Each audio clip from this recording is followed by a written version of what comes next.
فيلمنا بيبدأ مع واحد اسمه مايكل اللي كان معاه بنت كانت بايتة معاه، بتقوم وتلبس هدومها وتسيبه وتمشي. بعدها مايكل بيقف قدام الشباك وبيفتكر حبه القديم، وبيرجع بينا الزمن بمايكل وهو عنده 15 سنة وراجع من المدرسة وراكب الترام كعادة كل يوم. لكن بعد ما بينزل بيبان على مايكل التعب الشديد، وبيلاقي واحدة أكبر منه ب20 سنة قاعدة بتحاول تعالج فيه. المهم إنها بتحاول تفوق فيه وبتحاول تعالجه وبتنفض له اللبس بتاعه، ولما بتحس إنه قلقان جدا بتاخده في حضنها، وبيحس مايكل بحنان غير طبيعي منها، وبتاخده البنت دي وبتوصله لحد باب البيت وبتقول له خلي بالك من نفسك. ومايكل بيحس بمشاعر قوية اتجاهها من أول نظرة. ولما بيروح البيت أهله بيجيبوا له الدكتور، وبيبان إن عنده حمى شديدة جدا، وبيقعد يتكلم مع أمه عن البنت اللي ساعدته وإنه أول ما يخف لازم يروح يشكرها. بيعدي 3 شهور على مايكل وبنلاقيه بقى كويس، وبنلاقيه جايب بوكيه ورد ورايح للبنت دي وبيقول لها معلش انا اسف، انا فضلت تعبان 3 شهور كامله. طبعا البنت دي بتشكره، وعلى فكره اسمها حنا،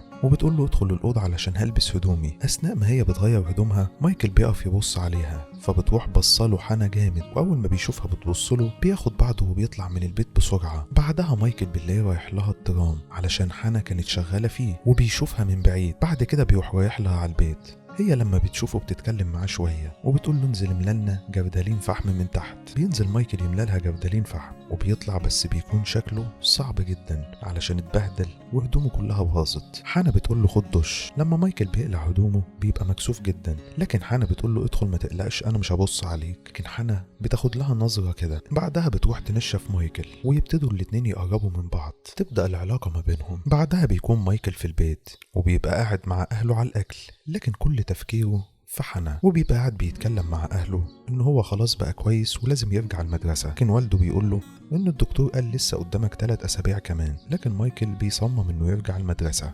ده مايكل بيبقى في المدرسه اللي بيخلصها على طول وبيروح على بيت حنا، واول ما بيدخل بيقلع هدومه بسرعه جدا ويقربوا من بعض. بعدها بيسألها على اسمها علشان هي لحد دلوقتي ما قالتلوش على اسمها، فبتقول له اسمي حنا، وهو بيقول لها ان اسمي مايكل. وبعدها بياخدنا الفيلم لمجموعة مشاهد كتير بين مايكل وحنا، وهو تقريبا كل يوم عندها في البيت. بعدها بيكونوا قاعدين مع بعض وبتسأله على نوع دراسته، فبيقول لها أنا بدرس اللغات. وبيتفقوا الاتنين مع بعض إن هو كل يوم يقرأ لها رواية جديدة، وفعلا كل يوم بيبتدي مايكل يقرأ لها رواية جديدة. بعدها بنلاقي مايكل راح لها الترام مكان شغلها، لكن حنا أول ما بتشوفه بتتعصب جدا وبيبان عليها إنها متضايقة جدا. بيروحوا الاتنين البيت وبيفضلوا يتخانقوا مع بعض، وحنا بتزعق له جامد جدا وبتطلب منه انه ما يروحلهاش الشغل تاني، وبتطلب منه انه يخرج بره البيت. بيطلع مايكل من بيتها وبيبقى باين عليه الزعل الشديد. بعدها ب5 دقايق بالظبط بيدخل لها تاني تأسف لها على كل حاجة عملها، وانه ما كانش قصده يضايقها، وبيقول لها انه ما يقدرش يعيش من غيرها. وحنا بتقول له ما ينفعش تجيني مكان شغلي تاني. بعدها بنلاقي مايكل كالعادة قاعد بيقرا لها قصة جديدة، وبيبقى باين على حنا انها متأثرة جدا وبتعيط كمان من القصة. بعدها بيقربوا من بعض تاني، وفي يوم تاني بيقول لها خدي اجازة عشان هنطلع رحلة مع بعض. وفعلا بيطلعوا بيروحوا مكان كده عامل زي الأرياف، يتفسحوا مع بعض بالعجل، وبعد كده بيروحوا ياكلوا في مطعم. وهو طالع صاحبة المطعم بتقول له اتمنى يكون الاكل عجبك وعجب مامتك. فبيرجع مايكل عليها بسرعة وبيبوسها قدامها علشان يوري لصاحبة المطعم انها حبيبته مش امه. بعدها بنلاقي مايكل قاعد مع واحدة صاحبته من المدرسة، وكانوا في رحلة كلهم مع بعض، وبتحاول البنت دي تتقرب منه وباين عليها انها معجبة بيه، لكن هو بيصدمها ان في واحدة تانية في حياته. وبيروح على بيت حنا. بعدها بنروح على حنا اللي مديرها في الشغل بينادي عليها وبيقول لها انها اترقت في شغلها وهتبقى في مكتب، وانك هتنقلي حياتك وهتروحي مدينة تانية. بان على حنا انها متضايقه، ولما بتروح البيت بتبقى حزينه جدا كرف مايكل. بعدها بتبقى قاعده مع مايكل وبتبقى حزينه جدا علشان ده اخر لقاء ما بينهم. المهم في يوم بنلاقيها خدت شنطتها تمشي من غير ما حتى تقول لمايكل. بيروح مايكل على بيتها لكن مش بيلاقيها، وبيلاقي معظم الفرش مش موجود.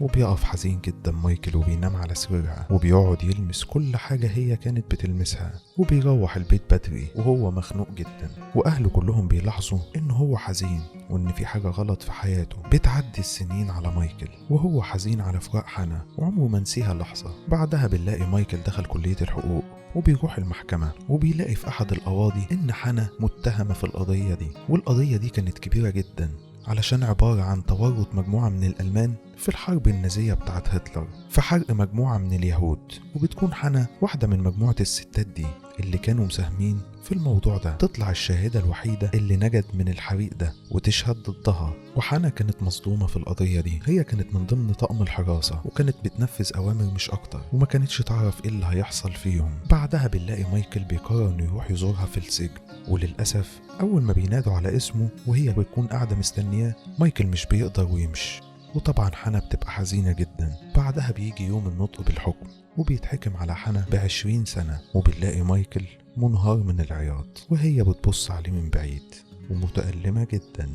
بعدها بنروح لمايكل وهو كبير وقاعد مع بنته في القطر. كل ده كان بيفتكره من زمان، وبيكون مايكل رايح لوالدته علشان يسيب بنته معاها علشان مايكل انفصل عن زوجته من زمان. وبيبان على مايكل ان طول 20 سنة بتاعت سجن حنا وهو كان بيبعت لها شرايط كاسيت بيسجل عليها قصص جديدة، كل يوم بيقرا لها قصة وبيبعتها لها في شريط، وحنا كانت بتستلم الشرايط دي تسمعها، وكانت بتجيب بعض الكتب من مكتبة السجن وتقعد تطبقها باللي بيقوله مايكل علشان بتبقى عايزة تتعلم الكتابة والقراية، علشان بتبقى عايزة تبعت له جواب. وبيبان ان هم فضلوا على تواصل لمدة 20 سنة مع بعض. بعدها بنلاقي مديرة السجن بتتصل بمايكل وبتقول له ان حنا خلاص خلصت مدة العقوبة بتاعتها، وان مفيش حد غيرك ممكن نكلمه علشان حنا ملهاش اي حد بره، يا ريت توفر لها سكن وشغل. بعدها بنلاقي مايكل راح لها السجن وبيقعد مع حنا لأول مرة من 20 سنة، وبيقعدوا الاتنين يتكلموا مع بعض، وبتقول له كبرت شوية. بيقول لها انه اتجوز وخلف وانفصل كمان عن مراته، وبيقول لها انا محضر لك سكن كويس جدا هيعجبك ومش هسيبك لحظة لما تخرجي من السجن. وفي الاخر بيقول لها هاجي بعد اسبوع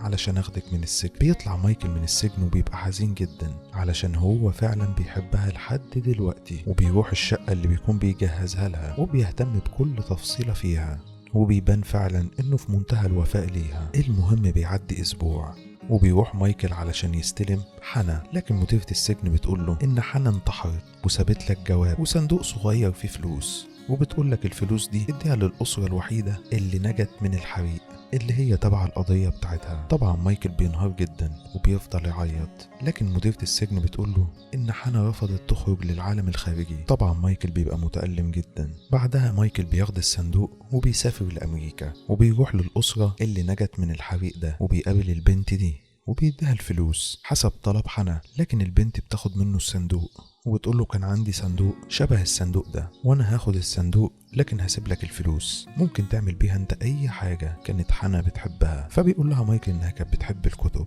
فبتقول له خلاص اتبرع بيهم لمؤسسات محو الأمية. ومايكل بيقعد يحكي لها القصة بتاعته مع حنا كلها، وبيقول لها انه يعرف حنا من 20 سنة وإنها حب حياته، وبيقول لها إنه فضل على تواصل معاها لمدة 20 سنة رغم إنه ممنوع من الزيارة ليها. بعدها مايكل بيروح ياخد بنته، بيروح للمقبرة بتاعت حنا، وبنته بتقول له مين حنا دي؟ فبيقول لها ده أكتر شخص حبيته في حياتي وعمري ما نسيتها لحظة وهفضل متألم عليها. وبيقعد يحكي لبنته شوية عن حنا، وبتكون دي نهاية الفيلم. ما تنساش تعمل لايك وتشترك في القناة علشان اللي جاي عظمة.